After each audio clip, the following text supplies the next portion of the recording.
तुम्ही कधी विचार केलाय का? विराट कोहली, रोहित शर्मा जी बॅट वापरतात ती कुठून येते? तर ती येते आपल्या काश्मीरमधून. जगातल्या सर्वोत्तम क्रिकेट बॅट इथेच मिळतात. श्रीनगर जम्मू हायवेवर जवळपास 400 बॅट कंपन्या आहेत. गेल्या 10 वर्षापासून इथं 2.5 लाख बॅट बनायच्या. 2023 मध्ये तर हा आकडा 30 लाखापर्यंत गेला. एवढं होऊन सुद्धा काश्मीर जगात फक्त 15 ते 50% मागणी पुरवू शकतं. यावरूनच मागणी किती जास्त आहे याचा अंदाजा लागतो.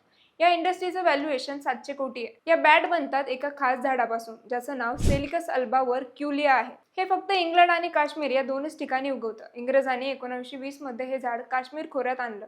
ते वाढायला साधारण 15 ते 20 वर्ष लागतात. यात समस्या अशी आहे की 90च्या दशकानंतर जी झाडे लावली होती त्यानंतर त्याचं एकही झाड लावलं गेलं नाही.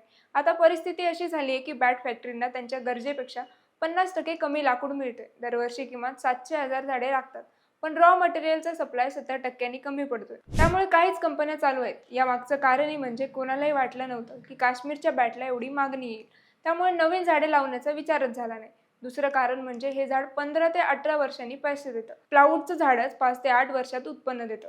म्हणून शेतकरी प्लाऊडकडे वळले. यात तिसरं आणि महत्त्वाचं कारण म्हणजे हवामान बदल.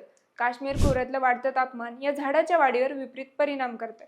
जम्मू काश्मीर सरकारने एक पेड माँ के नाम योजनेअंतर्गत 2.5 कोटी झाडे लावण्याची घोषणा केली आहे. बॅट इंडस्ट्रीतल्या कंपन्या आता मागणी करताय की या योजनेत सेलिकस अल्बाचा समावेश करा, नाहीतर 15-20 वर्षांनी इंडस्ट्री नाहीशी होईल.